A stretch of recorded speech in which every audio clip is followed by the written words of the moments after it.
Welcome, my friends. Welcome to my world. I'm your host, Kevin Rutherford. It is Monday, October 3rd. I can't believe I have to say October already. But it is. We are here live. It's time for a free-for-all Monday. Anything goes today. If you have a question, a comment, a topic, pick up the phone and join us. Those phone lines are open right now. The number to call, 855-950-3835. We can talk about trucks, money, fuel mileage, maintenance, tires, taxes, technology, health and fitness on the road, getting started as an owner-operator, finding freight, working with brokers, getting your authority. You name it, we'll talk about it. All you have to do is pick up the phone and join me. Calls are starting to come in. We'll get to those here pretty quickly. I don't have any big theme today. I have a bunch of odds and ends I could talk about. Let's see what's up first. I'm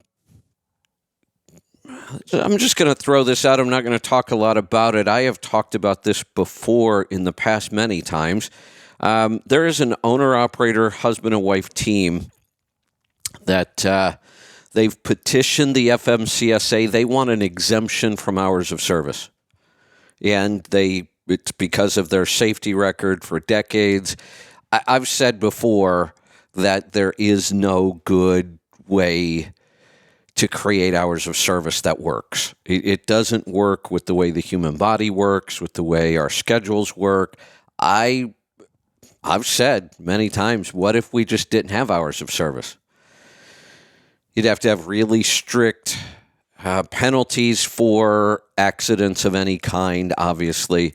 I really don't expect to see it widespread ever, but this is an interesting case. I can't imagine the FMCSA is going to grant this. There's no program available. There's no criteria set, but certainly something interesting to think about. I know most good drivers could manage their sleep cycle much better on their own than we do with hours of service. There would also be a lot of problems with it, there's no doubt. Something to think about. What else do I have up here? This I found interesting. You know, when we go through these up and down cycles, I'm always watching, during the down cycle, when are the bankruptcies going to start? We've had several bankrupt trucking companies. We've had several so far in this cycle, not as many as I may have thought, although we really shouldn't have many. Right now, even though our numbers are down significantly, they're kind of on par with 2018. The numbers we're looking at right now aren't all that different than 2018, and 2018 was a pretty darn good year. We are starting to see some, I don't know if this is just a coincidence or if there's actually something going on here. 2 Pennsylvania-based trucking companies filed for Chapter 11. Now, both of these companies are being run by the same people. They have the same address, same officers, same everything. They do operate under 2 different authorities, but and I don't know why they've got them separated. They go through safety data here and all kinds of things. One of the companies had an outstanding safety record. The other one was just so-so, but they're filing bankruptcy. Here's the interesting thing, because I read about 2 other trucking companies have filed for bankruptcy. They all have something in common. All 4 of these companies have something in common. Their primary work is with the U.S. Postal Service. They all had contracts with the U.S. Postal Service, and that was their primary freight. They had some other things going on, several hundred trucks involved here, but I'm wondering, they didn't go into a lot of detail. They said certainly that the increased cost of fuel and insurance and some other things played a part in it. But then they said it was more to do with the fact that the U.S. Postal Service is redoing contracts and their miles and their revenue was significantly cut. I wonder if that's something that they're doing on purpose. I wonder if they're going after these small owner-operator companies.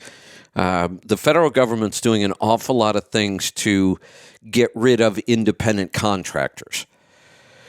And maybe this is just one more of those. I don't know. It seems unusual that 4 companies that all contract with the Postal Service have all filed bankruptcy in the last several months. We don't normally see that a lot. And again, the numbers right now really are just not that bad. What else did I have here? Oh, I thought this was funny. Elon Musk tweeted the other day that his Cybertruck, when it comes out, I still think this thing is a joke. I don't know if this is for real or not. Remember when the Cybertruck came out and how goofy it looks? And it still does look that goofy, by the way. I haven't really seen any changes, but now he's tweeting that it floats, that you can, use this thing like an amphibious vehicle. The government deleted his tweet, basically, and I thought it was kind of funny. They're calling it Nintendo 64 floaty truck, which is kind of what it looks like from the old Nintendo game. But we'll see if that thing actually ever sees the light of day.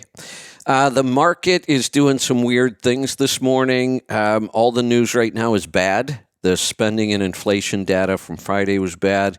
The market seems to be making somewhat of a run up today. Kind of a bounce. I'm not really sure why. I don't think it's going to mean much. The market's kind of tanking right now. One of the questions I get a lot, we talk about it a lot, I'm sure we're going to continue talking about it. Where do you put your money in a time like this? Right now, there aren't any good places. The market's in bad shape. Real estate is really, really starting to get ugly.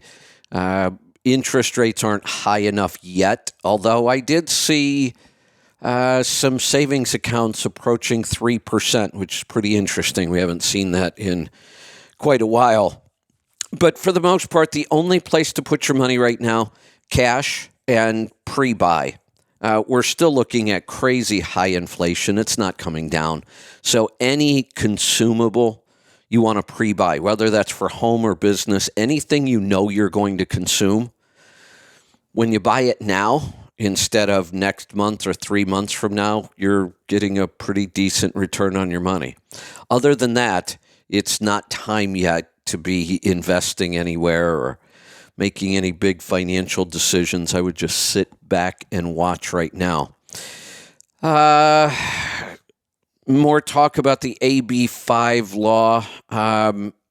Now companies in California are starting to question how they're going to enforce this. If we look at California and their emission laws and the fact that an awful lot of trucks are basically illegal in California right now. Those trucks are in California every day. Thousands, tens of thousands of them possibly. Who knows? And that law has been around for years now. So just because there's a law in California about AB5 doesn't mean everybody's going to adhere to it. In fact, they're not.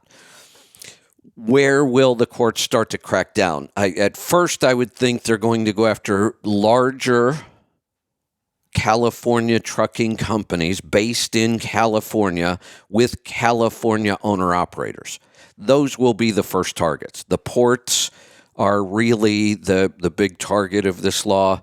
Don't forget, this law was actually designed to control the gig economy, but it's really having a huge impact on trucking and several other industries as well. The concern now with trucking companies is, well, what if we're not based in California, but we use California owner-operators? Are they going to crack down on that? What if I'm a company based in California, but I have owner-operators who are domiciled in other states? Can I do that? Nobody knows. There are no good answers to this. This is what happens. These are unintended consequences when they write laws. Always happens. The trucking industry was not the original target of this law, although the ports have been pushing for this for years. Still a lot of confusion about AB 5, but it is starting to be enforced in California. It is the law now. There's another appeal out there. I don't know if anything's going to happen with it, but that isn't affecting the law. The law is in place and can now be enforced in California. So we're just going to have to wait and see what happens out there. We're going to get started with some calls. We're going to head off to Wisconsin to get going. John, welcome to the program. Hi, Kevin. Making the yogurt. They got the Rudy Tooty and then that's a long name to talk about. Yeah. I thought Rudy Tooty, I know, uses inulin. What do you use for the other yogurts that you have on that list? Inulin for all of them. On those, yeah, you can use inulin for all of them. You can also use potato starch, but I've heard from people that it just doesn't work as well. Okay. I was reading in some of the paperwork on the Destination Health group, and it said something different, so that's why I was just checking on that. So just use inulin and pretty much the same dosage? Yeah. The only thing that's different, the dosages for all the different yogurts are the same. So 1 quart to 3 tablespoons of inulin and 3 tablespoons of starter culture. That doesn't change. All those are the same. The only difference between the different yogurts are the temperature that you culture them at. The temperature, and some of them have a longer time frame, correct? There may have been one that said 40 hours. I think you might be right. I think most of them are 36, but I think there was one that may have been 40. Okay. That answers my questions. I just wanted to clarify what I was reading, so before I dug into it. So yeah. So thank you very much for your time. Is this your first attempt? No, I made the Alruterite several times. So turns out right. Yeah, so you're familiar with the inulin, then you just kind of make a slurry out of it so it doesn't clump up. Yep, same thing. Yep. Do that with the stick blender and then hand mix in the yogurt culture. Yeah. The concern there is that the stick blender can actually kill the bacteria. That's why you can blend the inulin all you want with a blender, a stick blender, whatever, get it nice and smooth in there. Then all you do is whisk in your starter culture and it'll be fine. Perfect. Yeah. I just wanted to clarify. So thank you very much for your time. You're welcome. Thanks for the call.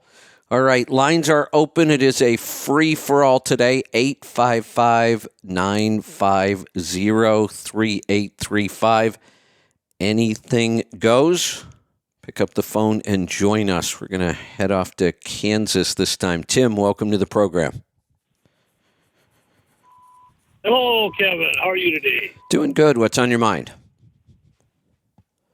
I have a question concerning my Garmin Instinct. I thought I heard you say that when you charge yours, you get a 28-day charge on it? Yes. I'm only able to get an 8-day charge, and I'm wondering what I am doing different about it. You must have deleted quite a few of the programs. There's really one big thing. If you turn it off, you get a lot more time. I think I only have one sensor turned off, but that one sensor really gives you a lot more time. And I used the sensor for a couple months trying to see if there was anything I was going to learn from it, and I really wasn't. And it's it was kind of interesting to watch, but there was nothing changing, nothing I could really see that I was learning. It's the pulse ox sensor, measures the oxygen in your blood. If you just turn that sensor off in settings, then you'll shoot up over 20 some days when you charge. Okay, that's what I was looking for. Thank you. Yeah, and I honestly, like I said, I can't find any real good use for that data. Well, mine has been high consistently up in 92 to 96. So I'd say that's a good thing, and it's pretty much remained constant. So yeah, if I can shut it off, it'd be not and gain that much battery time. That would be a good trade. It really is. Like I said, I used the data for a long time. Then doing all the research on this breathing, one of the things I found out that's kind of interesting is, I've had times where my pulse ox stays consistently at 99 and 100, really high. And about the only time it ever dips is at night, and I'm never sure why. It's possible that I've rolled over on my back and I'm not sleeping as well on my back. I don't know. But there was no clear pattern. There was nothing I could do to change it. And I found out that there are times when your pulse ox is really high like that, 99 or 100, and it's not necessarily a good thing. There's that might indicate that the oxygen is actually locked up in our blood and our body's not able to access it properly. That has everything to do with carbon dioxide. So the Wim Hof breathing and other breathing methods that we use really try to affect carbon dioxide. And if you have the wrong levels of carbon dioxide in your bloodstream, too low, then your body can't access the oxygen. So you might have a really high number, but your body's not accessing it very well. So with all that, and then the fact that I tried playing around with it, is there anything I can do to change it? It didn't seem like anything I did really had any impact on it.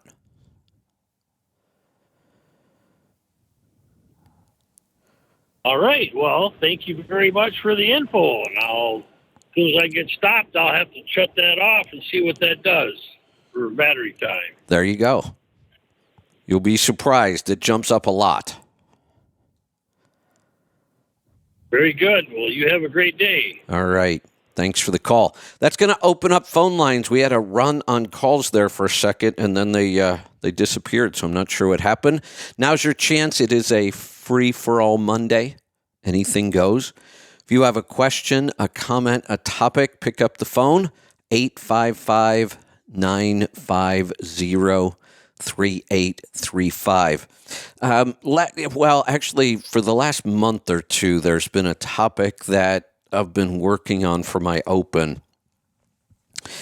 And I may do a recorded podcast with this. One of the things we're going to start working on in the show, I think we're getting close to being ready. We're going to transition some of our shows to podcasts. The big one that we'll probably start with, The Pit. I could do The Pit by myself, but I really like having guests to get different opinions in. Politics themselves are so wide-ranging, so many issues going on, so many stories, so many things happening. I really like to get another perspective. And the other thing about the political show, the calls are just weird. One day we were slammed. We just had call after call after call. A lot of times on the political shows, I don't get a lot of calls. So by turning it into a podcast, one of the things we'll be able to do is we won't be doing those live. We'll schedule those as recordings, and then we'll post them when we're done. We could even eventually have callers on a show like that. We would just use our text message system and allow callers in as well. So even if it's not scheduled, that doesn't mean we can't have callers. That allows my guests to be able to schedule. So if for some reason they have a conflict when it's live, then we've missed that whole week. Whereas if we turn that into a podcast and we schedule that show, that will be a lot easier to get guests in.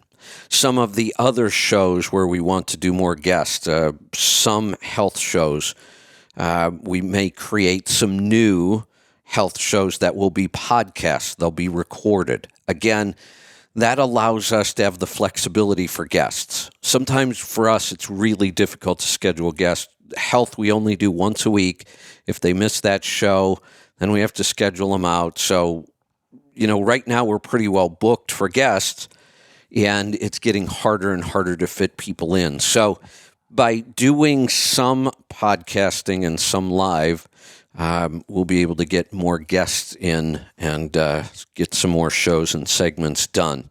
So one of the topics I've been working on, and I keep wanting to use it as an open, but it's a pretty long open. I mean, if I really did it the way I wanted to, it would probably take an hour. And what happens is we get calls starting to come in, and I want to get to the callers. So every time I've started to show off with this topic, I end up kind of bailing on it before I really get into the meat of it.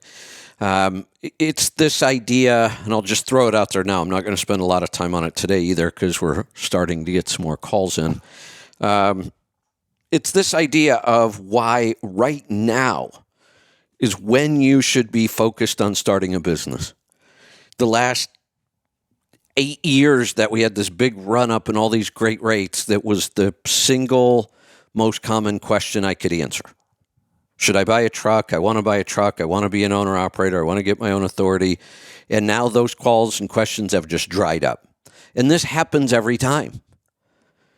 This is the time to get into business. And I have a whole open lined up with all the reasons why, and I just haven't gotten to it yet, and I'm not going to get to it today. So those are the ideas where I don't want to take an entire hour out of the live show to do those. So I'm going to start doing more recorded podcasts for shows and topics like that. Now the thing I have to do is I have to find the time, because that's just additional time on top of what I'm already doing. But we'll get that figured out. Right now we've got some calls coming in. Keep them coming.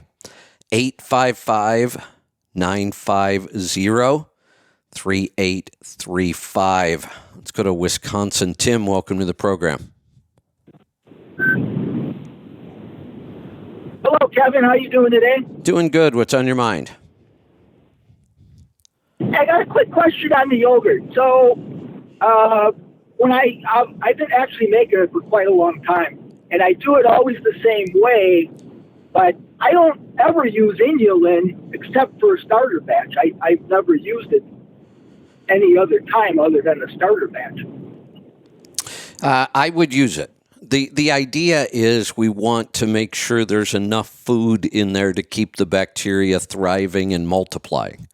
That's all inulin is. Inulin is just food for the bacteria.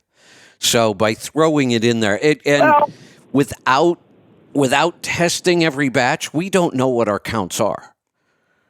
So I do know, though, that Dr. Davis, when he developed these recipes, did do testing and figured out the optimal temperatures using the inulin, and he recommends the inulin in every batch, not just the starter. Oh, interesting, because I've never had a batch bad ever. Well, it's always perfect. Well, we don't know what perfect is. I mean, it could be thick. It could have a good consistency. It might not be breaking down, but I can find commercial yogurt that is, there's nothing wrong with it. It's yogurt. It's thick. It's creamy. But it has very little bacteria, and you can't tell the difference. Well, would the tartness be the trademark of? I don't know. Without testing that, we wouldn't know. Some of the yogurts are not very tart at all. The one right now, I'm doing a blend of Rudy Tooty and the Bomber has no tartness at all. Totally smooth and mellow with no tartness at all. But it's thick. So it's yogurt, it cultured. Did we get enough bacteria? See, the bacteria itself influences the flavor, the thickness, all kinds of things. You know, there are some yogurts on the market that are super mild. You know, they taste like cream, basically. They have no tartness to them at all. So that's not a good indicator. We would have to take each individual strain, create multiple batches, test each batch, and then say, oh, look, when we taste it and it's tart, our bacteria count is higher. It might be a thing, but it might not be. We haven't tested it. We don't know. Yeah. You know what's funny is I use an A2. It's a commercial brand, A2 half and half. It's ultra pasteurized. I've never had a batch that had a problem with separation ever. Yeah, see, I was the same way for over a year, like a year and a half, and I was making a new batch every week, and every batch was perfect. Then out of the blue, for no apparent reason, my batch separated completely, and I had nothing that resembled yogurt. Even the whey was liquid. The other part was more like almost cheese. It had almost cultured into cheese instead of yogurt. And then I tried another batch and couldn't get it. I think I may have even tried a third. I had a couple weeks there where I had no yogurt because none of my batches were coming out. I couldn't figure out why. Then I finally got a good batch, and that's what I'm eating right now. And I'm probably I'm going to make another batch here in a couple days. We'll see what happens. But I had that run for a year and a half. Yeah. Everything was perfect. And then all of a sudden, I could not make a batch of yogurt no matter what I did. Yeah, the one thing I do though is I don't use just a little whey. I just take regular yogurt as my starter. I put in quite a bit. I don't actually really measure, you know. That's part of what's helping you then without the inulin. That's one of the ways you can make up for not having enough inulin is you put enough yogurt in there to start with that already has a lot of bacteria, and you're not using the wheys for using the thick part of the yogurt. But to me, that's just,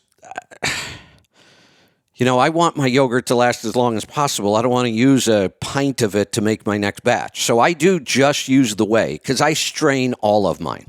In fact, I now never even take mine out of the strainer. I just eat it out of the strainer. I just, grab a bowl and put some in a bowl. I just leave the strainer in the refrigerator and it gets really, really thick.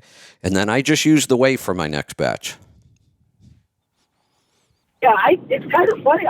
We don't even really have that much whey, there might be a little bit. Yeah, when you use pure half and half and you get a good batch, there's not going to be a lot of whey, but plenty to start your next batch.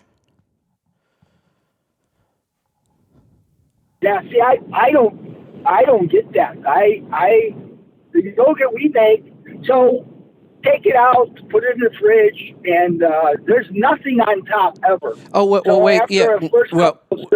wait a minute. Yeah, I don't ever see any whey unless I put it in a yogurt strainer. That's how I get the whey. If I didn't put it in a strainer, I wouldn't have any whey to use. I would have to use yogurt because nothing separates on its own. But when mine comes out of the sous vide, it goes in the refrigerator overnight to chill. Then the next day I take it out and I have a gallon yogurt strainer and I just pour the whole batch into the strainer and I don't even attempt to eat it till it's been straining for 24 hours. And then, like I said, now I just leave it in there. So it'll be in there sometimes for, 2 weeks. Yours is, you can actually pour yours? Oh, no. Now, when it's in the quart jars before I put it in the strainer, you can not really pour it. I have to get a spatula and get it out of there. It's pretty thick. But when mine comes out of the strainer, by the time I'm done, because it's still in there, we're approaching cream cheese thickness. Yeah. Okay. Yeah, I don't, the only time, we'll leave it in the quart jars, and after you get down a little bit, there'll be a little whey in there, and then I just dump that into the dog bowl. But and it's very, very, I mean, Well, that almost negligible. right. But So- put it in a strainer once and watch how much whey you get out of it. A lot. And the more whey we get out, that's where the carbs are too. Yeah, interesting. Yeah.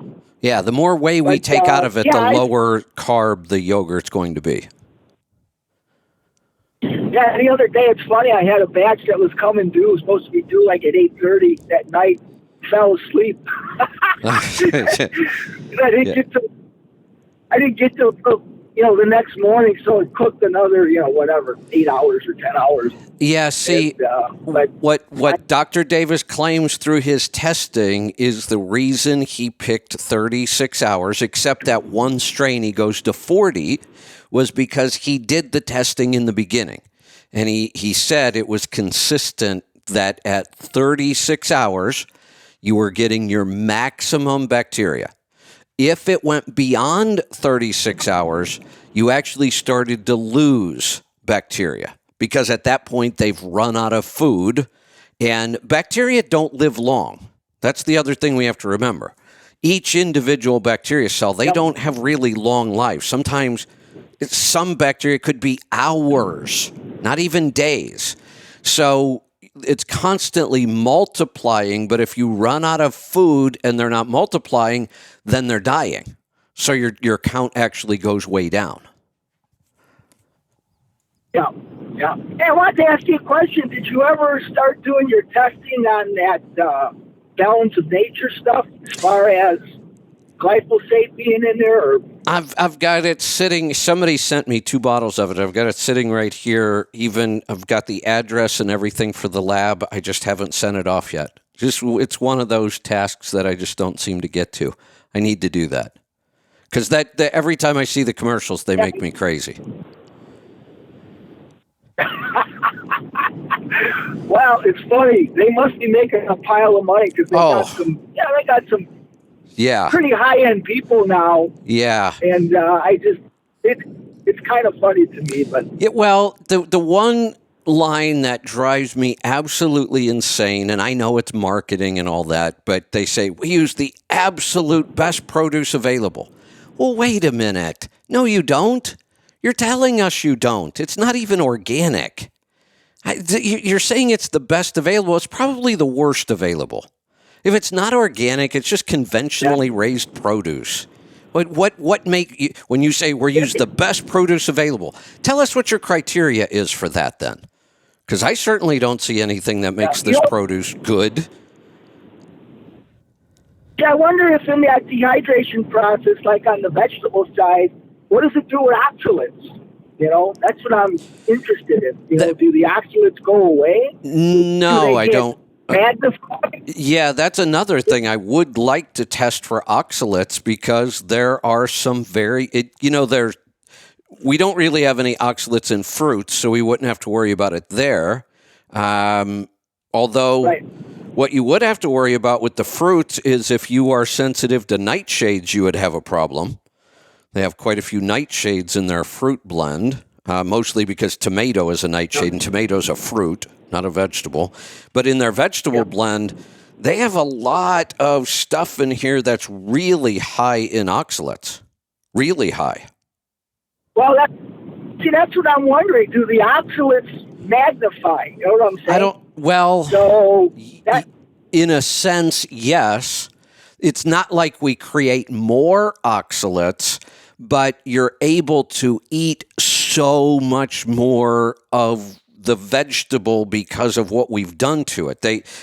Here's what they claim. Here's the other claim that makes me crazy in their commercial. They'll say, you would never, ever be able to eat this many fruits and vegetables. Oh, well then maybe I shouldn't be consuming that many fruits and vegetables. If I couldn't eat it, if I'm not able to eat this much of it in the wild or anywhere, then why would we think it's a good idea to take that much of it? Yeah. Well, just remember, you can never argue how good they are for you, right? Like that guy says. Yeah. There's no argument. That's the other line. I laugh every time. There'll never be an argument about fruits and vegetables. Well, there already is an argument, dummy. It's been going on for quite a while. There's some of us that believe that too many plant foods in our diet probably aren't a good thing. Well, exactly. But it'd be interesting to see if you could get a hold of their financials. If it's a publicly traded company. They're killing it. It's I'm gotta sure of it. be. Yeah, I'm sure of it. We take care of an elderly neighbor, and one day I walk in there and I see 2 bottles sitting on the counter. I go, "Where'd you get those?" "Oh, one of the kids sent it to me."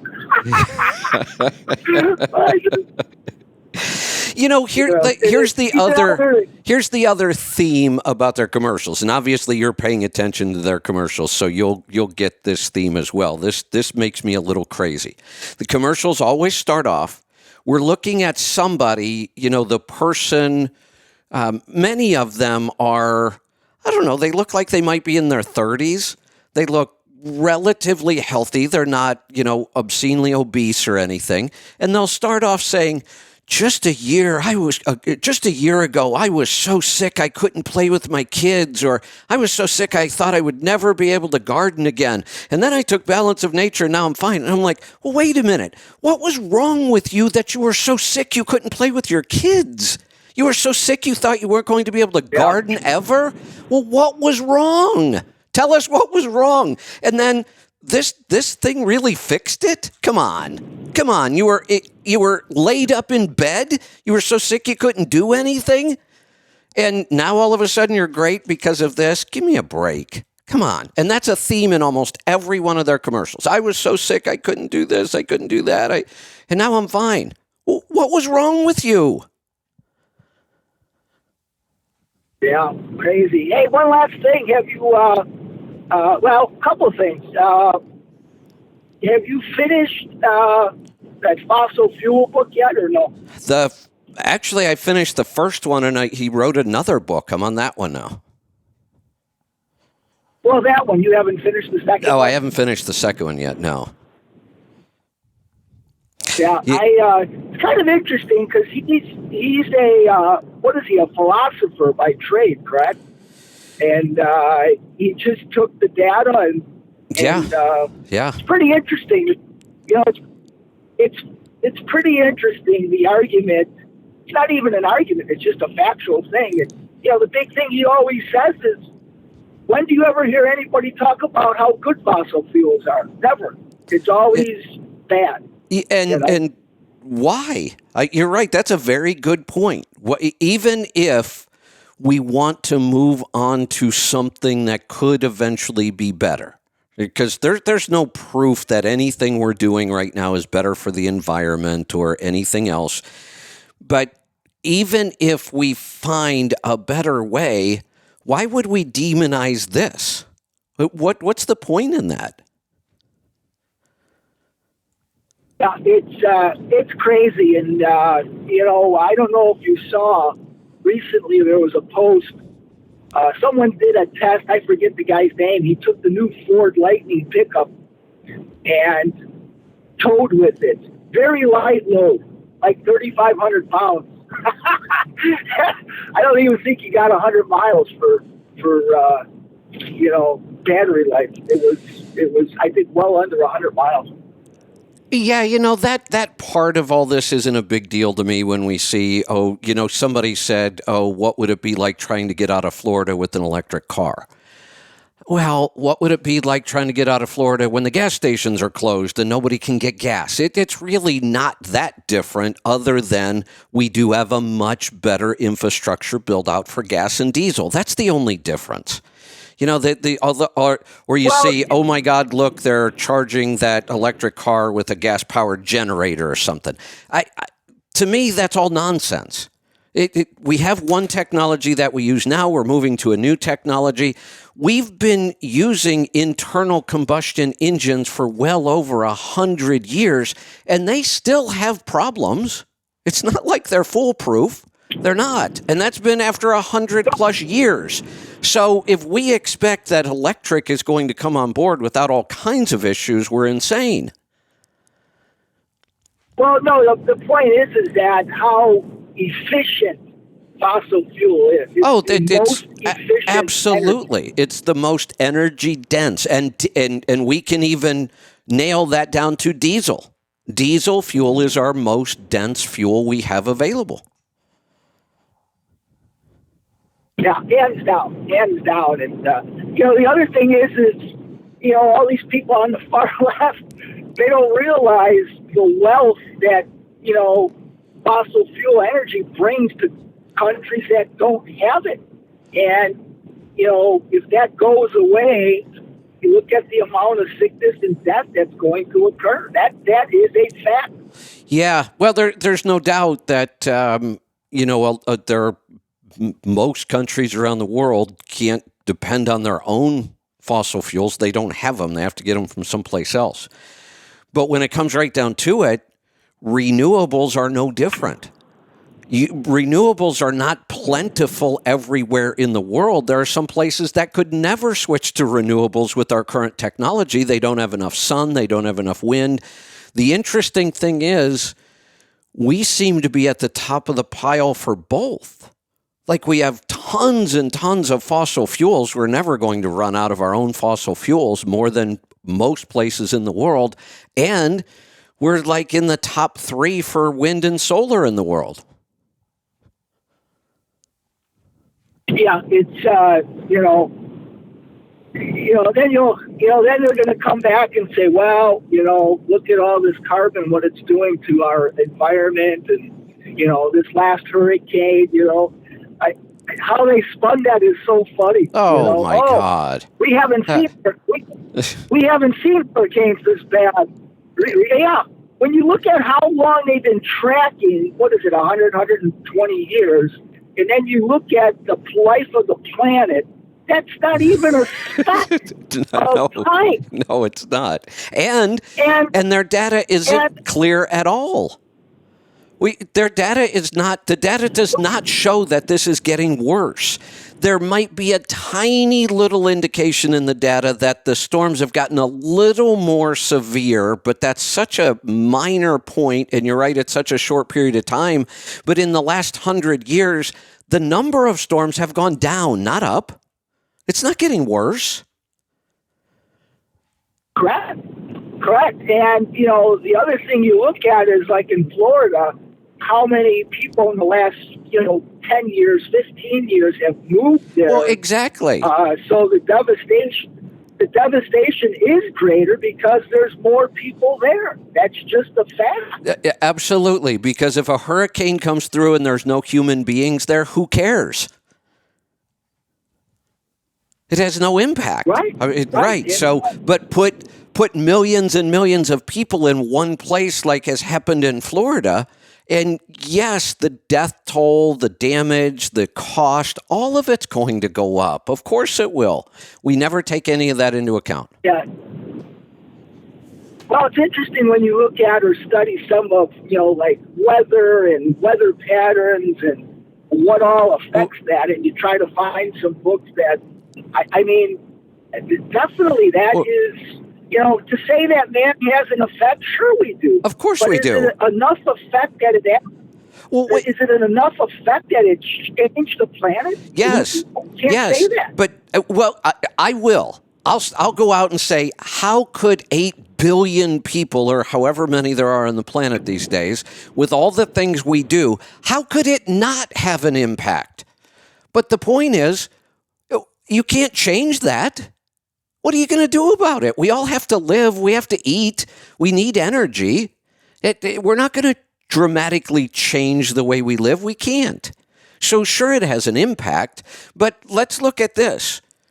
Can you think of a single prediction they've either made about climate or how much oil we have left? Can you think of a single prediction they've ever made in the last 50 years that has been right? They've been completely wrong every time. Yeah, I mean, not just a little wrong. No, but, 100%. Ridiculously wrong. Like in the 70s, we were going to run out of fossil fuel long before now. And it turns out now we have way more than we thought we had 50 years ago. And they said we were going to run out. What happened to, aren't we all supposed to have cancer right now because of a big hole in the ozone layer? What the hell ever happened with that? Well, what's funny, remember in that book, what does he talk about? There's more people that die of cold, right, than heat. So if in fact the planet did actually warm, actually would be better for people because there would be more people that would survive. Well, we would also end up with more places on the planet that could grow food. There aren't that many places on the planet right now where it's easy to grow food. If you have longer, hotter seasons, that's what it takes to grow food. Long, hot seasons, as long as you have enough water. That's all that matters. But here was the other one. When I was growing up, when I was a kid, the climate change stuff was about we were going to have another ice age and we were all going to starve because you wouldn't be able to grow food. Yep. They were completely wrong about that. I can go on and on about all the predictions that have been completely wrong. I can't think of a prediction they've made that was correct. No. How many decades have we been hearing that Florida is just going to disappear underwater soon? Well, the shoreline hasn't even changed. Nope. I live on the Great Lakes, right? So Great Lakes water levels, since they've been keeping track, have varied 3-4 feet. We just came off a period of high water. Now it's back down to normal water. And so, can anybody explain why? How did that happen? No, they don't know. Where'd that water come from? No one. And where did it go? Yeah, where did it go? Exactly. So, it's all drained into the ocean. Okay, so then why didn't the ocean come up in level?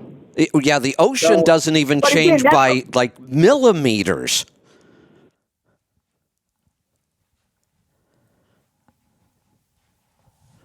Uh-oh. Tim, did we lose you? There you are.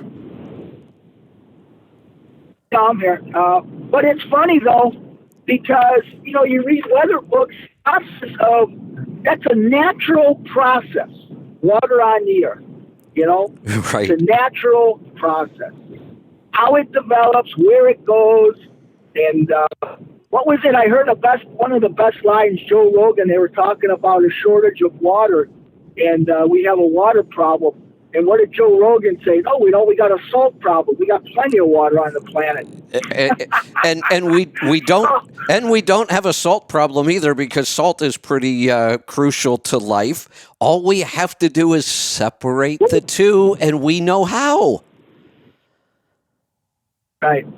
And the funny thing about water is what drives all those machines to produce water, to pump water, to purify water, to filter water. Yeah, exactly. Fossil fuels.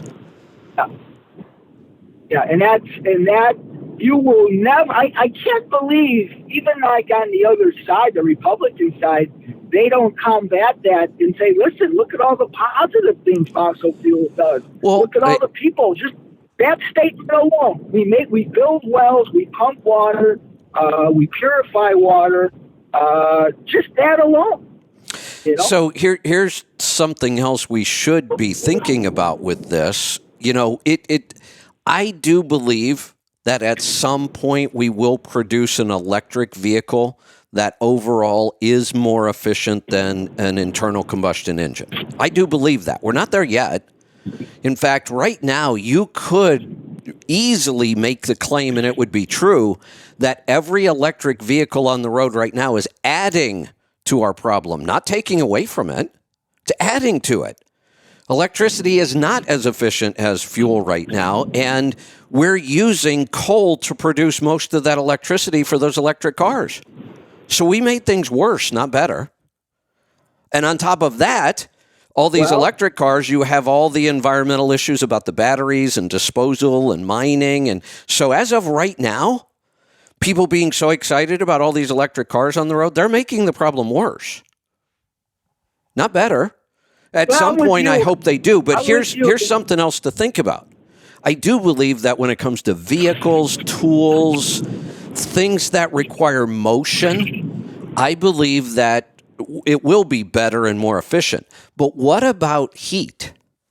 Electric heat is horribly inefficient compared to any kind of fuel. Propane, gas, butane, you name all the fuels we can burn to produce heat, they're very efficient at it. If you've ever lived in a house with an just pure electric heat, holy cow, you'll go broke. Yeah, it's crazy. It's not, it really is, and I don't see any technology coming along that would make electric heat any more efficient. No, I'm with you, Kevin. The free market should be the place where all this filters out. So here's an example, and we've said this before. So we have the new climate bill, the Inflation Reduction Act, which is really a climate bill in disguise, extends and even increases the credits for solar on your home. And I've been looking for a tax break. I need one. We don't have any. So I got talking to my accountant, and he said, about the only thing left, he says, have you considered solar for your house? And I said, I would love to have solar. And he said, there's a really big tax break, and they just increased it again. And I said, all right, I'll go look at it. So I started looking. What a scam. Oh my God, this is a disgusting industry. You fill out one form and you get 150 phone calls in the next 48 hours. I don't know who has access to that form you fill out, but I'm ready to throw my phone away. And then I got thinking, okay, I'll just pick one and I'll just do this and get it over with. Except when I went and started reading the reviews, there are horror stories. They told me I'd never have an electric bill again. My electric bill only went down by $40 a month, but I have this huge payment on my solar now that's going to take me 25 years to pay off, and I'm not saving any money, and my equipment is... There are nothing but horror stories about this. Now, I don't want to get solar at all because I don't know who I can trust. Well, Elon Musk, what's his theory is that, each home will be its own power station. I love that idea. That's his theory on the fix, and that is great. Especially new construction. That's built in the home, but all these existing places, that's going to be somewhat tough to configure. And there's another. You're right. With existing homes, many can't use solar at all. They don't have enough sun exposure. Yeah, but I like I said, the free market will decide hopefully where that goes, and I like the technology. I like the electric technology. I think it's awesome, and just don't want to be told that we have to use it. Oh, I will say I'm finding I'm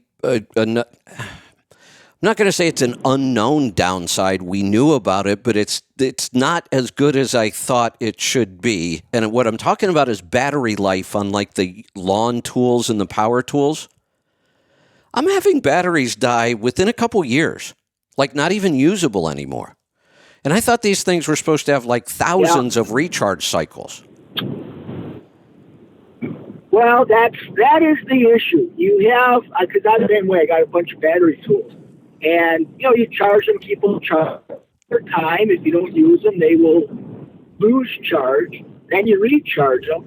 And then I'm the same way. I'm surprised. All of a sudden, a couple years go by, 3 years go by, and you haven't really used that tool a lot or that battery a lot, and all of a sudden it won't take a charge. Yeah. Or it's got a problem, it won't, and it's not, there's that little hack you can jump them, because a lot of those chargers have to sense voltage before they'll charge. And if they don't, then they won't charge. So there's a little hack you can jump them. But even then, you get something inside, you get one cell that goes bad, and then the whole thing is junk.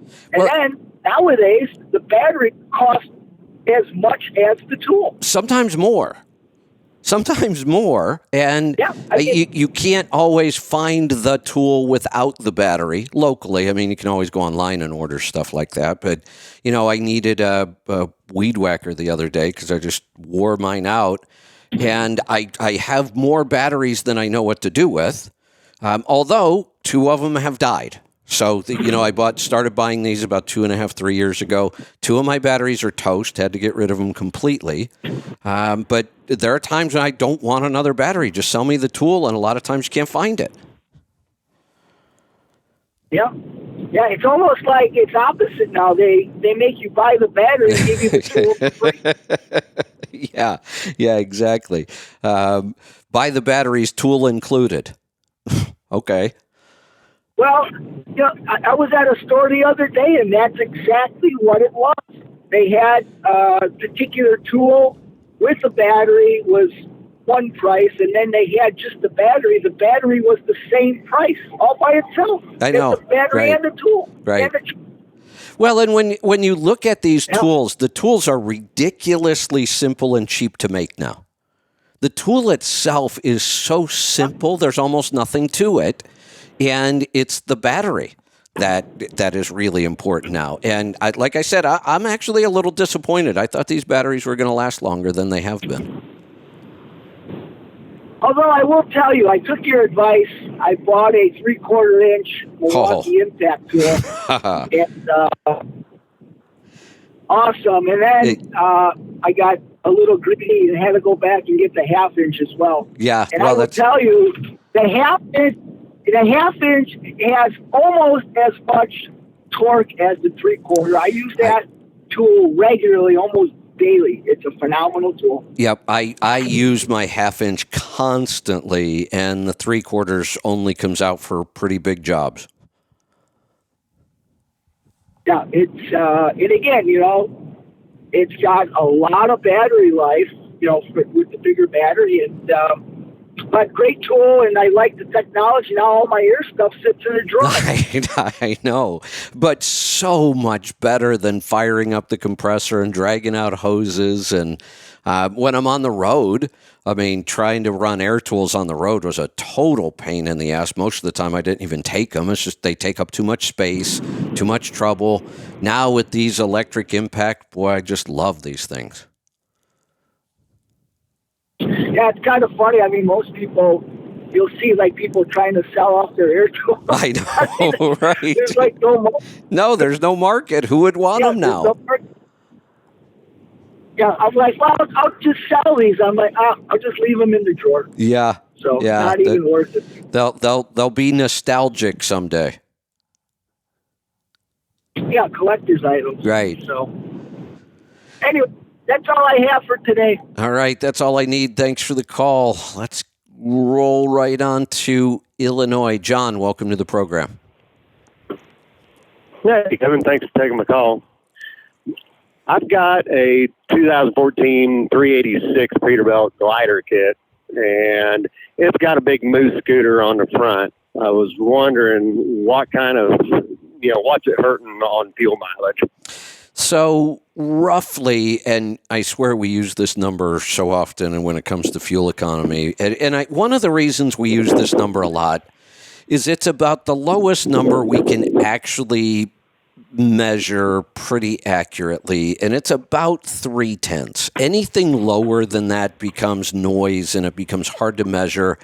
3 to 4/10 on a lot of these moose bumpers. I don't know if I could go back and find it. Jackie Wormley, she had been working on fuel economy for years, and she's on a contract run up in Montana, Wyoming, up there, and lots of livestock on the roads and, wild animals. And so she broke down and put it on, and she documented it really well. And I think it was right around 2 or 3/10. So it's one of those things that really? If you thought you were going to hit something like once every 18 months or so, even all the way up to about once every 2 years, it actually does pay for itself. By the time you look at your insurance deductibles, the downtime, the hassle, if you run in an area where you can reasonably expect there's a pretty good chance you're going to hit something, they may be worth it. Okay, well, I'll probably knock on some wood before I say this, but in 30 years of driving a truck, I've never hit a deer. See, that's kind of my point is if that's you, we could look at it one way in that you're probably due, so it could happen at some point, just the odds. But I'm the same way. I never hit an animal with a commercial vehicle, and I've hit one in a personal vehicle. And it was actually not far from where I live now, but I didn't live here at the time. I lived in Florida. But I was in Oregon on vacation, and I was out at the coast, and we came back through Tillamook County. Tillamook has more cows than people, and they have an awful lot of deer. And that's a 2-lane coming out of there for a long way. And I wiped out a minivan, a rental. I barely saw the deer. The trees are right up against the road there, and it jumped out, and I caught it midair. But that's the only one I've hit in, 40 plus years of driving. Right. And that, and I used to run a lot of the Northwest, and I don't know, I've never been one to swerve or hit my brakes or nothing. If I'm going to hit it, I'm going to hit it. I'm going to stay on the road. Yeah, exactly. And somehow I've just been lucky over the years or whatever, but I've never had no problems. But my insurance, they say if I got it, there won't be a deductible on a deer hit. So I wouldn't have a deductible anyway, but it's a pretty small amount of gain in fuel mileage, really. So, I don't know. Based on your situation, I would not run one. Right. Yeah. I mean, now I pretty much just run right here in the Midwest. So it ain't like I'm in an area where there's a lot of deer. I remember back when they used to migrate, we'd go through Highway 30 through Wyoming. Man, there would be sometimes you'd stand there, go down the road, you'd see 30 of them standing on the side of the road. I do tend to see, quite a bit of animal activity in the West. Going through Wyoming, you see all kinds of antelope. But I will say that in all my years of driving, hands down, if it were just talking about deer, no place even comes close to Pennsylvania. I mean, I have seen more deer in my lifetime in Pennsylvania than anywhere. I see more deer than I see dogs in that state. And that was where I did the majority of my driving. I lived in Northeast Ohio, and I went to the East Coast all the time. So it was, 300 miles through Pennsylvania or whatever it is, a long way across there, and back. And that was my run every single week, and you saw thousands of deer. Never even come close to hitting one in Pennsylvania, though. Never even had a close call. Right. Well, I'm starting to run out of things to do for fuel mileage. I know there's a lot of them, but I'm thinking maybe take it off and see what happens. Yeah. Right. I'll take it off, run for a month. But right now, I'm setting it at 7.83. Full drive in, and I also have a step deck Conestoga. And the problem I run in with it is it's a 48 foot. It's got an 8-foot upper, and it's got a 16-inch pin setting. I mean, that thing is the fifth wheel sets behind my rear axle. Yeah. So it's a mile back there, and I'm guessing probably the only thing that really help there would be air tabs. They might help a little, but the problem with air tabs is they can't fix a big gap. So, when you create a really big gap, you end up with two different aerodynamic problems. One, right behind the cab, you create that vacuum, but then you have so much space. After the vacuum, the air curls back in and then hits the front of the trailer. So the air tabs would solve the vacuum issue, but they're not going to fill that gap. So You know, it certainly doesn't hurt to put them on. They're not very expensive. Any gain you get would help. But Right. you know, pulling your van, that bumper might be enough to put you over 8. You're close enough. Right. And then I'd probably run it for, a month, kind of get an idea maybe of what it helped me. And then I don't have a tray system underneath my trailer. I think that'd be my next step, would do a tray system on the dry van. The step deck does have a bubble on the front at least to kind of, that cone. That helps to kind of significantly. help. Yeah, it does. That's actually a big improvement. It's not a real big one because it's got the front access door too, so it can't come down real far. But it's something to help anyway. Right. But, well, all right. Well, that's about all I had there. I'm just trying to get as much as I can out of it. There you go. All right. Let us know. I have a feeling that might put you over 8. Let's go to Virginia. Elliott, welcome to the program. Hey, how you doing? Good. What can I help you with today? Yeah, a long time ago, you said something about it, like 3 things you should invest in. I'm 28, but I'm getting ready to set up an investment account. Figure I might as well go ahead and start, but I wanted to ask you what you need to start investing. It was like 3 things I remember, but it's been so long ago. Yeah, I can help you with that. So what we're talking about here are index mutual funds. So are you familiar with what mutual funds are? Not really. Okay. So when we talk about investing in the stock market, that's a generic term. The stock market has lots and lots of pieces. So we could buy stock in an individual company. Like if we wanted to buy stock in Tesla, we could do that, or General Motors, or Apple, or Google, or whoever. If they're a publicly traded company, we can buy their stock. And then if we hold that stock, if that company becomes more valuable, that's how we gain money in the stock market. The price of the stock we bought goes up. Buying individual stocks is a really bad idea for individual investors. There's way too much risk. It's too complicated. I do not believe that most people, individuals, should be buying individual stock. So instead, what we do is we buy mutual funds. Now, a mutual fund is a group of stocks, and it could be thousands of them. There are now, this is the crazy thing, there are now more mutual funds on the stock market than there are individual stocks. But all mutual funds are made up of individual stocks. But there's now more of them. That can get fairly complicated. Like, okay, which mutual fund do I pick? And the reason we pick a mutual fund is, let's take the S&P 500. That's one of the index funds I recommend. I know you don't know this, but I want you to take a wild guess, and you just might be correct. How many individual stocks do you think there might be in the S&P 500? Guess 500. There you go.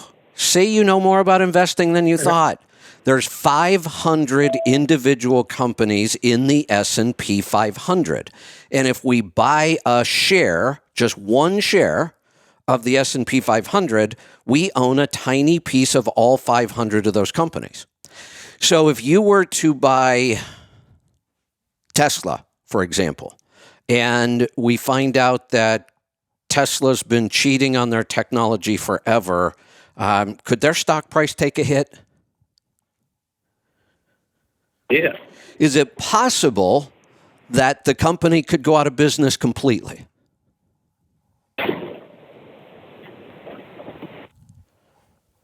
Yeah. Yep, it absolutely is. It happens all the time. Remember Enron? Enron was a huge company that lots and lots of people owned their stock. The company went out of business. If you invested, I'm just going to pick a dollar amount. If you invested $100,000 into Enron, how much did you have left at the end? 0, right? 0. You lost it all, every penny. Now, What are the odds that all 500 companies in the S&P 500 are going to go out of business? Fail. It's virtually 2,500, I impossible. guess. Yeah, virtually impossible. If it happened, we'd have far worse problems than what happened to our mutual fund. It's not going to happen. That's why they're so much less risky. You don't want to invest in individual stocks, so we invest in mutual funds. There's so many of them. How do we pick? Well, index mutual funds are very specific. So here's how a mutual fund works. Like I said, there's more mutual funds than there are stocks. In a mutual fund, somebody has to decide what stocks are we going to buy, what stocks are we going to sell, when are we going to buy them, when are we going to sell them, how much of them should we buy, how much of them should we sell. That's the fund manager. Now, in a non-index fund, I'll explain index funds in a second. Right now, I'm talking about non-index funds, traditional mutual funds. The fund manager is, without a doubt, a millionaire. They all are. Anybody that gets to the point where they're managing a mutual fund gets paid an awful lot of money. These are the people on Wall Street, ridiculous amounts of money. Here's the crazy thing. They get paid ridiculous amounts of money, and they're below average. We can prove it. Their job performance consistently is below average, and yet they make incredible amounts of money. How do we know they're below average? Because we have averages. The Dow Jones Industrial Average, the S&P 500 that we measure and we see what it does every single day. These mutual funds that are managed by people, this is a statistic, you can go look it up. In most years, 90% of the managed mutual funds can't match the performance of the S&P 500. There is no human involvement in the S&P 500. It's a set list. It almost never changes. When it does change, it's just one company gets moved out, one company gets moved in. And it doesn't happen very often. So nobody decides what to buy and sell. And yet that fund with no human intervention beats 90% of the funds that are managed by humans every year. So why would we try to guess the 10% of the mutual funds that might beat the S&P 500? Why not just buy the S&P 500 and be done with it? Yeah. Does that make sense? Yeah, and I got another question about, because I went to the Fidelity. Are you familiar with those? Yes. Do I have to have a lump sum to buy one stock, or could I just, put $100 a week or $100 a month, or whatever I want to do? Every mutual fund, keep throwing it in there. Yeah, every mutual fund will have some minimums. Those minimums have come way down over the years. You used to have several $1,000s just to get into a mutual fund. Now I know places where you can do it for $100. Some have a $500 minimum. So that I don't remember what Fidelity's is, but. So that's what you're going to do, though. You're going to open an account with a mutual fund company like Fidelity. Fidelity does offer all three of the mutual funds I'm going to recommend. Not all mutual fund companies do. And employer plans almost never do. Employer plans might only offer you 5 or 6 different mutual funds, and that's it. That's all you get to pick from when there's like 14,000 of them on the market. And these employer plans never seem to have index funds for some reason. So, but if you are at Fidelity, you would get the S&P 500 index fund. These are the ones you want to write down. So I'm telling you the fund names right now.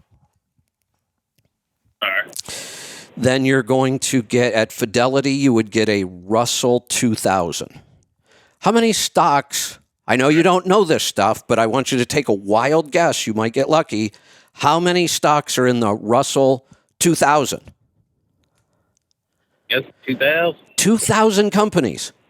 When you buy a share, one share of the Russell 2000 index fund, you now own a small piece of 2,000 companies.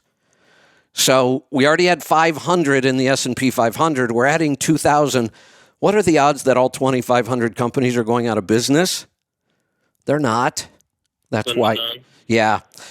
You could actually stop there. 2 would be a great place to get started. I do mention another fund that kind of balances it out a little bit, and it's a European and Asian fund. So this is a fund that's going to invest in companies that are in Europe and Asia, but in the emerging parts of those markets. So it's a little more volatile, but it's a nice balance because sometimes the American economy is not doing great. They may be doing better. So that's the third one I like to have, and it's going to be called an EAFA, EAFA, European and Asian Fund. I forget what the last word was, but you'll see that. And you could always call them. If you can't find it, call the number on there and tell them that's what you're looking for, European and Asian Fund. So it's the S&P 500, the Russell 2000, and EAFA, European and Asian Fund. All right. One thing about the app too. Ooh. Go ahead. Hello? Yeah, you're there. Go ahead. Yeah. The app seems like when I listen to you live, it'll play for 5 to 10 seconds and then stop for 15, 20 seconds and play 5 to 10 seconds and then stop again. Just keeps doing that every time I listen to you live. Well, that seems odd. I don't think I've heard that problem. Yeah. Are you in an area with I got poor 5G internet? and everything. Oh no, you've got good got connection. 5G, everything. I would probably call our Tribe Care team and have them work through that. They may have you on it. Have you ever just tried uninstalling the app and reinstalling? I was thinking about doing that. I would try that sometimes, especially in the beginning when we keep pushing out updates constantly. Sometimes it just helps to get the old app out and then just start with the new one, the latest version. All right. And if that doesn't help, I'll give that a shot. then call our Tribe Care team. They'll get you taken care of. All right. Well, thanks for your help. You're welcome. Thanks for the call. Calls are flying in now. Let's go to Idaho. Sean, welcome to the program. Hi, Kevin. I have a 2012 Freightliner Cascadia. It's a mid-roof. There's no fairings on it. That's just the way I just bought it outright for a good price a couple of years ago because I put a flatbed on it and used it for an RV hauler. Okay. But then I put it back out on the road recently. And some days it gets about 7 miles per gallon, but some days if I have any headwind at all, it tanks to 5.5. Yeah. And I was wondering if it would be worth to put fairings on it. It'll be a few $1,000s plus the labor. Well, where did you get that estimate from? Is that all new parts?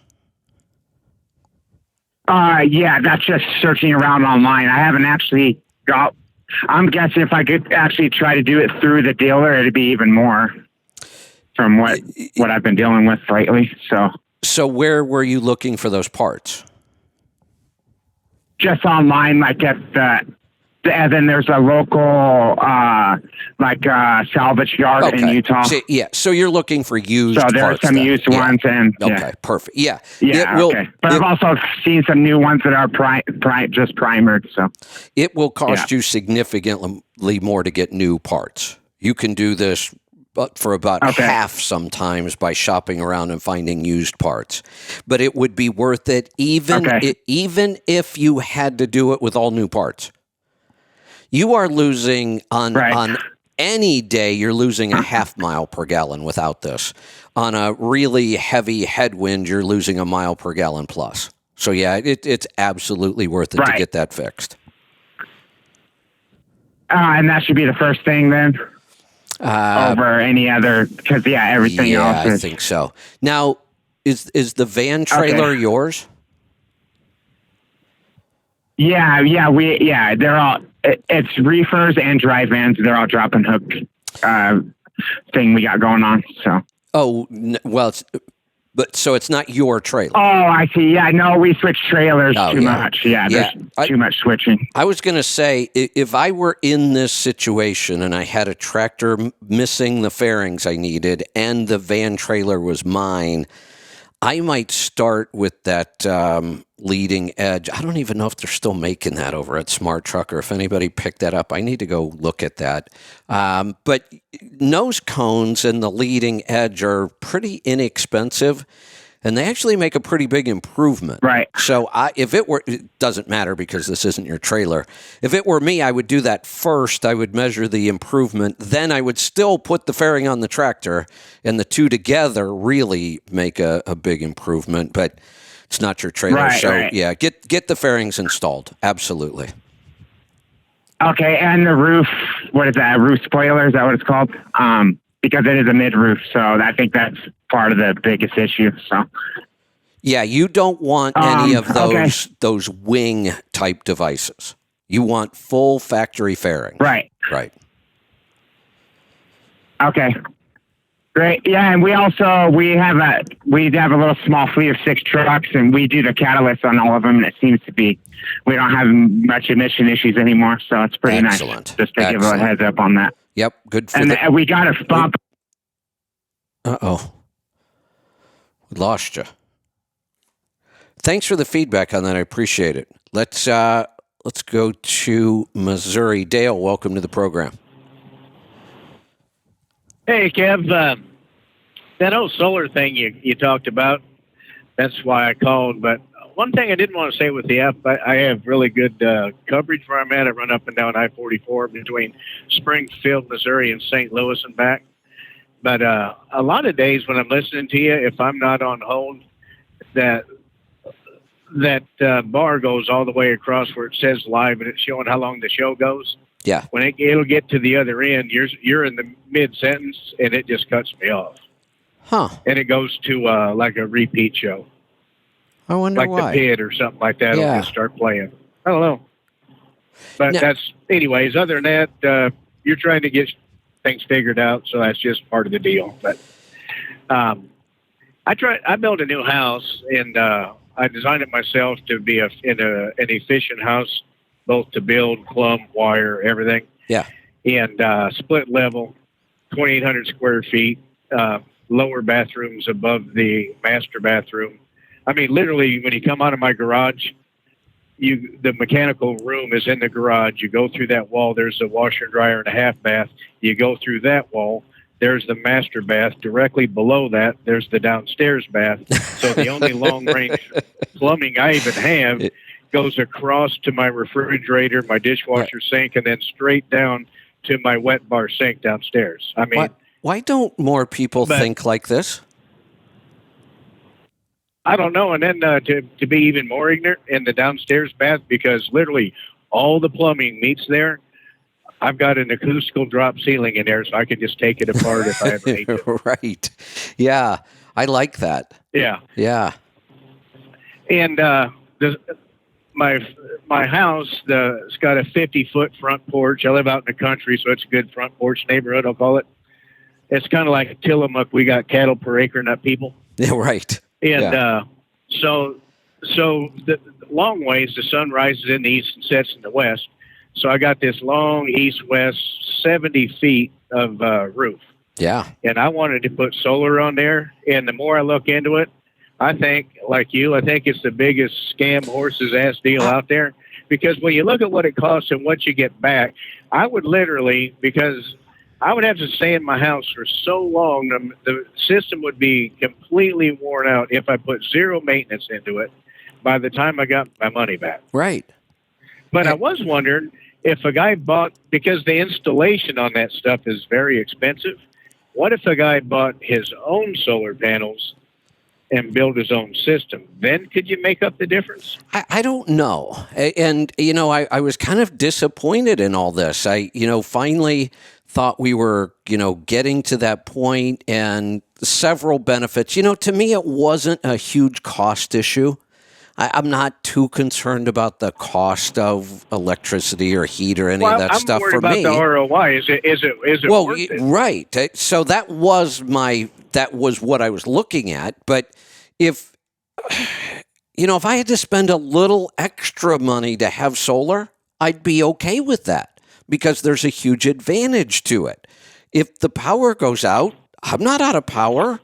I mean, that's a big deal for me. I love that part of solar, but I don't want it to be outrageously expensive, and it looks like it would be. It doesn't look like there's any savings whatsoever.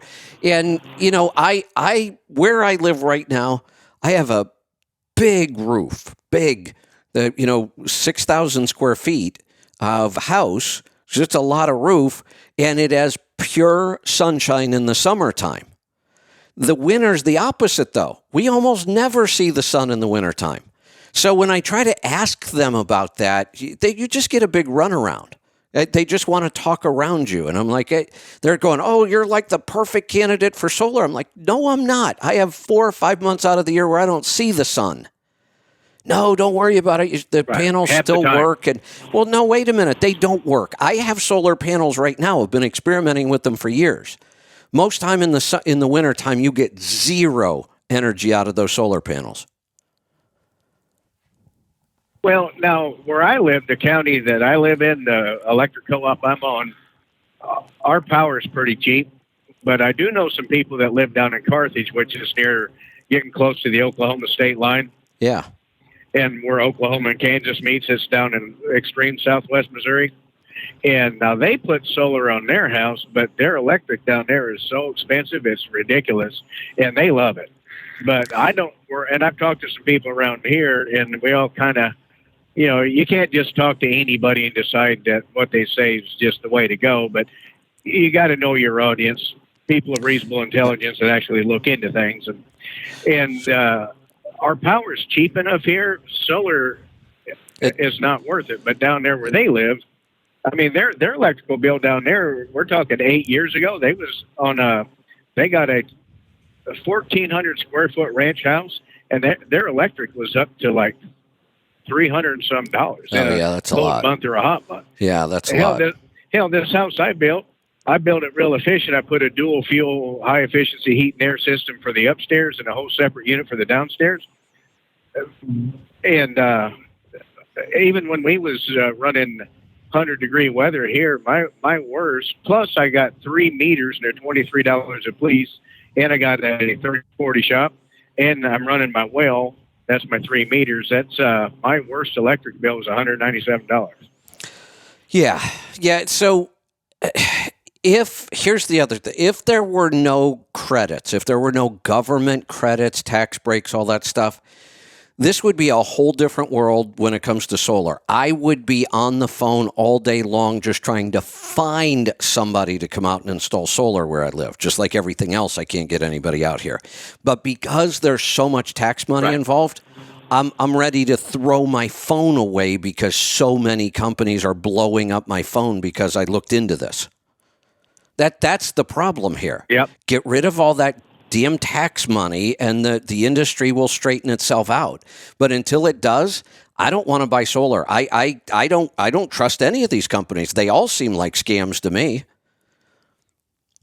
Hey, is your house got an attic, or are you a flat roof? What's your situation on that? I have no attic. We have very, very high pitched ceilings. So I don't have any ductwork either. Well, in a small part of the house, I have some ductwork, the original part of the house. Everything I've added on, we did in-floor heat, which is propane, and we did mini splits for AC. So we have no ductwork. We have high-pitched flat roofs. Or not flat, but no ductwork and no attic. Do you know what I think would be, and I haven't done this, and I probably want to cut one in, just to try it. But if you like testing things, and you're a pretty smart fella your own self, so imagine if a guy had like my house has got a 7.5, 12.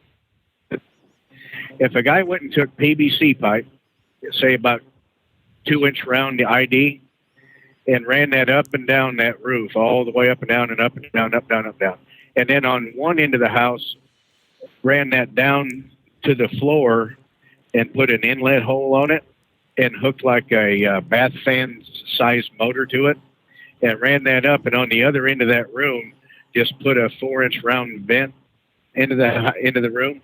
So you're sucking the cool air off the floor, running it up in the attic, right under that. Like my roof is actually a black color, my architectural shingle, up and down that pipe, and then pipe that. I think it would get too hot in your house over the course of a sunny day, even where I live, where it can get down to. Well, last winter we had a really weird record of 13 below zero, but Yeah. typically here we're around between about. I'd say we would average I don't know 20 degrees through the winter every day. Yeah.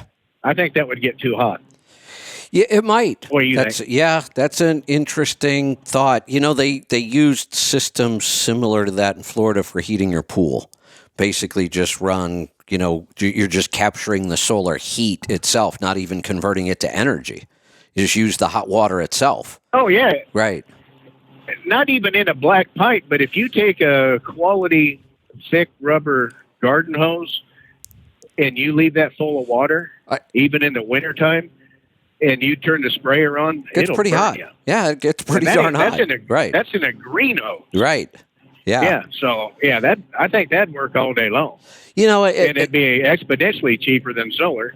Yeah, you know, we've when it comes to these kind of building ideas, we're pretty lazy because we basically have cheap utilities for the most part, and you know, we haven't really put a lot of effort into these other methods. I found out a little too late when I installed my in-floor heating that if it's installed right, it could technically be used for cooling, but I didn't know that, and my installer obviously didn't know it because they never mentioned it. But for if I would have spent just a little bit more, I could have set it up, and it would have really helped my cooling in the summer as well as heating in the winter. But I would never build unless some new technology comes along. I would never change from this. The in-floor heat, I absolutely love it. Warm on your feet. Yeah, they say. No- They say it's the most luxurious heat ever. There's no cold spots. No Everything's noise, no wind, no nothing, and it's just evenly warm. It's just very, very comfortable. And then the mini splits really are just amazing. And I now have customizable heat and cold in every room. I mean, I can customize every room for heat and cold. Do you that other property you bought across the river? Do you think you and your wife will build a house there for yourself? Yeah, I think eventually we will. There's been a change recently. So there were 2 lots over there. There were actually 3. We bought 2 of them because the third one was a giant hole and it was going to need a bunch of fill. And we negotiated. We bought the 2 lots and negotiated first right of refusal on the third. Like he couldn't sell the third lot without offering it to us first. So we thought we were pretty safe with that. One of the things I didn't think of, the whole property is about 8 or 9 acres. We have 1 acre. Each lot's about a half acre. Or do we have 2? We have 2 acres. He has a house on there currently, the owner. He's been there 30-some years. What we just found out, we went over there just to check on our property, and I see that the third lot's being filled in, and I'm like, I wonder why they're doing that. And it turns out he's going to build his own house on that lot. He doesn't have to offer it to us first. He's just keeping it, and he's going to build on it himself. Right. And he's going to turn his other property into like a Airbnb kind of thing. So our original plan was we were hoping to buy out the whole. I think it might be 9 acres total. We wanted to buy the whole thing, and then absolutely we would have put a house over there for ourselves. And we may still. We may just turn the place we're in right now into a full-time, vacation rental and build over there. But we'll see. If prices come way down during this this recession we're heading into, we may do it. In the next year or 2. I don't know. We'll see. Well, reason why I'm asking, my wife's going to be 50 next year. I'm 54. So I built a pretty big house out in the country. Do your research. In my area, yours is totally different. in town, I would have probably went about 3,800 square feet, but where I live, 2,800 square foot out in the country, 6.5 acres, a 1 acre pond, 30 by 40 shop, Nice. put a horse stall in there, and I got a little 2 acre field fenced in the back. Oh, yeah. This is a resale property. Absolutely. Because we got rental property. Yeah. You know what I'm saying? Yeah. But years ago, I designed a house, and this girl my son went to college with, she's an architectural engineer. And she told me, and I went and I talked to her, and I'm very mechanical, but I've never been to college. I don't have the education to make my ideas work for sure. Right. But I designed a house that even in the Midwest, she said it would actually heat itself, and then questioned, are you sure you've never been to college? And I was like, no, but what I designed was, and this is something you might think about. You like to grow plants and stuff. I do too. So this house I designed would have it'd have been what I call a ranch house, a shotgun house, straight one way down. Yeah. There would be a garage, and then between the house and the garage there would be an atrium, and that roof line would be the lowest spot in the house. Okay. The lowest roof line in the house would be sunken. Frost line is 18 inches here, so I was going to go 4 feet up out of the ground with 2 feet thick concrete wall, Okay. and then I would berm up to the concrete out 18 inches and then berm down away from it. That way that can never get cold. I can always grow plants in the wintertime, no matter if it's 0 degrees. Yeah. Then from that 4 foot wall up over the roof and down one piece, it'd be sections. I was going to put 180 degree glass. That's glass that will retain 180 degrees of heat. Wow. Right. So in Okay. the summertime, you got to put a roll shade on that to shut it off, Right. because you'll cook everything in there. Right. Then I was going to run a duct up in the eave of that into the house and run that through a full beam and have heat vents in there. I Yeah. wanted the fan that would run through that to be powered by a solar panel, so it would only run during the day and it would shut off at night, and run a thermostat on it so What- the atrium heats the house all day. Right. Yeah, and then the return would come through the bottom. What a great And idea. I was showing her my design. Well, and I was showing her that, and she's like, this will work. This will work. She goes, I'll design that. I'll engineer this house for you. And then I never ended up building it. Yeah. No, but, that's a great Just idea. something to think about. Love that. You got all your plants there. There's no bugs. Yeah. I mean, the whole thing. You can grow Yeah. all your produce all year round right in your house. Love that. But anyways, there's that. There you go. All right. Good stuff, Dale. Thanks for the call. We're going to roll on to Texas. Fred, welcome to the program. Hey, Kevin, how are you today? Good. What's on your mind? Just I hope that guy's still listening with the mutual funds you were explaining. A lot of these brokerage houses like Vanguard, who I'm with, or Fidelity, they have what they call now as ETFs. Because some of them do require $3,000 to get into a mutual fund, but you can buy shares of the same mutual fund in an ETF. So you do the ETF for the S&P 500. Yeah, that's until called. you built up to $3,000. Yep. And Great. then, Great and advice. then, transfer it those over. are exchange traded funds. Yeah, well, it's easy to just say ETF. ETF, because right. That's what they're marketed at. Yep. Yeah. So that's what I'm doing with my son right now, who is 19. I'm Good. setting him up a retirement account. Good. So, he bought a computer. Well, he got a job, and he asked me about saving for a computer. I told him, I'll buy the computer and you pay me $200 a month. And it was a pretty high-end computer. So what I did was I opened up a fund for him, and I told him the $200 a month goes in there. Good. Good. Love that. So, anyway. Boy, did I do myself in up in New York.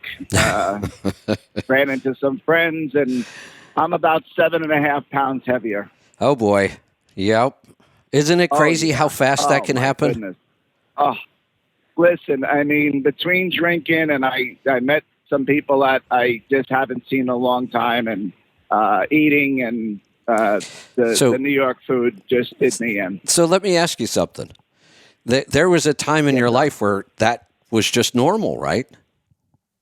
every day. Isn't every day. Isn't it crazy? I tell people it cost me thousands of dollars to make it to 300 pounds. It wasn't McDonald's. That's it right. was, it was high-end scotches. It was Yeah. high-end restaurants. Exactly. steakhouses. That was and as I got older, my metabolism changed, or my lack of doing things changed, and I just went from 220 to 230. Then I went to 230 to 240, and I was in there for a while. Then 250, and it just gradually over 20 years And- just packed on more and more. And isn't it horrible how bad you feel? Well, yes, it's really my energy levels. I don't have a lot of digestive issues, thank God. But I didn't wear the watch. I was going out to places I wanted a little bit more of a high end look instead of this watch. So I wore one of my design, one of the watches I got when I had a bunch of trucks, So anyway, but like I said, I made it a point to look up some old friends that are very old, and I wanted to, just have a dinner with them and stuff like that. So I did indulge a lot more than I thought I would, which was a good thing. I had a good time. Right. So that was good. Yeah. Got back Wednesday night late. Thursday I did the protocol. Friday I had a Monday, just one of those awful Fridays trying to load. And then Saturday and Sunday I did the protocol. I woke up this morning with a body battery of 29. Ooh. Ooh. I am. Yeah, I don't. But I think that's the whole thing. I'm also, my son got a little bit of a head cold. I think I'm fighting that now. So I think that did me in a little bit the last 2 nights as well.